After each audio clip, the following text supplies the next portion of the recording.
Et ça occupe pas mal les esprits, la voiture, hein, la bagnole et tout, ça pollue le cerveau.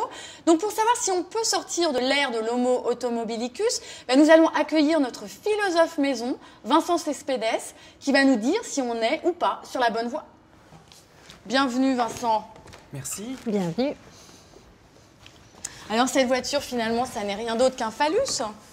Oh, qu'est-ce qu'on entend par phallus? Si le phallus, c'est le pouvoir masculin, le pouvoir mâle, il est évident que la voiture représente quelque chose de dangereux, de puissant, ça peut tuer, c'est une arme, et ça a toujours été connoté comme étant le symbole d'une certaine puissance. Donc effectivement, c'est masculin en sens, on connaît pas mal d'ailleurs de garçons, de messieurs qui peaufinent leur voiture plus précieusement que leur compagne. Et la femme, elle se sent plutôt protégée dans un habitacle automobile ou elle a plutôt, elle aussi, envie de briquer une voiture bien puissante? Vous savez, tout ça, on joue sur des symboles qui sont assez conditionnés par la publicité, par toute une culture de la voiture qui nous a conditionnés. Donc, le problème des marchands d'auto, c'est qu'il faut mettre les femmes à la conduite. Et les gazelles, ça nous montre ça. Il faut montrer que la voiture aussi doit être démocratisée et doit être féminisée. Donc, effectivement, on essaie de leur vendre l'idée d'indépendance parce que la première partie, le premier pan de la voiture, du prestige de la voiture, c'est l'idée de liberté et d'indépendance. Maintenant, on sait au début de ce 21e siècle que quand même la voiture, c'est aussi une énorme bombe polluante qui régit l'espace dans la ville. Est-ce que c'est pas un petit peu en train de changer ça?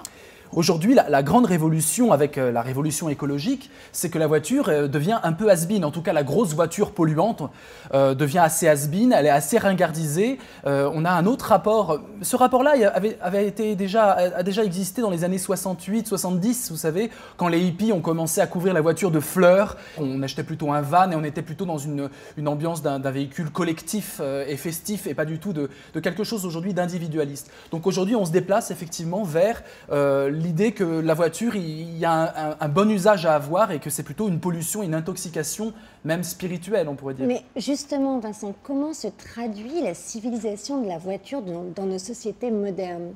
Elle est encore très présente. Elle est extrêmement présente. Le point de départ de la civilisation de la bagnole, c'est qu'il n'y a pas d'enfants dans les rues. C'est-à-dire qu'on ne peut pas laisser les enfants jouer dans la rue.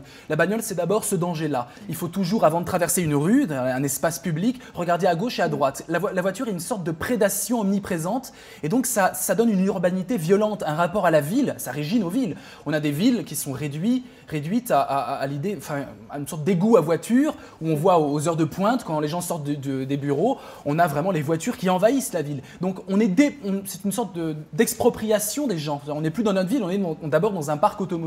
Vous avez l'impression vraiment qu'aujourd'hui on est en train de ringardiser la voiture, de sortir de cette ère de la voiture?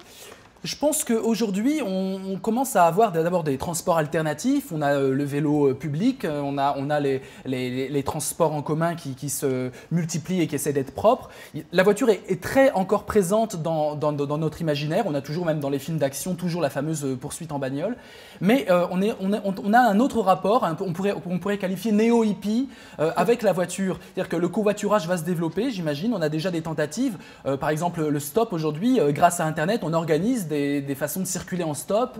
Attendez, néo-hippie, vous êtes quand même sympa, n'empêche que la voiture, c'est la première victime des émeutes urbaines. On adore faire cramer une voiture quand même. Oui, mais les hippies auraient applaudi, vous savez, parce que justement, la voiture cristallise les inégalités sociales.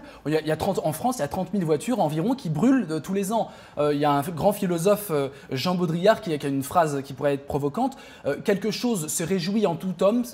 Ou en toute femme. En toute femme, oui. Quelque chose nous réjouit profondément de voir brûler une voiture. Ouais. Parce que la voiture est un symbole. Et c'est le symbole, effectivement, encore des inégalités sociales, ceux qui peuvent rouler en grosse caisse et ceux qui sont obligés de se débrouiller. Mais ce qui est très intéressant, c'est que ce symbole, il touche toutes les classes sociales. Dès que quelqu'un sort un peu de banlieue, devient le roi du rap, il a besoin de la grosse voiture. La grosse voiture fait partie de l'idéologie des rappeurs aujourd'hui, voilà, exactement. Et ça, je pense que ça commence à devenir ringard même dans ces zones-là. C'est-à-dire qu'on a une résistance, je dirais, culturelle, écologique, c'est-à-dire que la détoxication de la voiture a déjà commencé, il me semble. C'est-à-dire qu'aujourd'hui, la grosse voiture prédatrice de l'homme puissant, elle est fortement critiquée chez les jeunes. Donc en fait, vous êtes plein de bonnes nouvelles. La voiture est une arme qui tue, qui est en train de perdre un peu de son aura.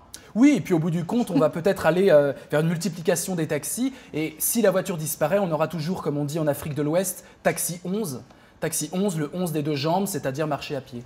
Ah, joli. Ben, on va tous partir à pied. Hein. Merci Vincent. Taxi 11, merci à vous. Au revoir. Merci Vincent, à bientôt.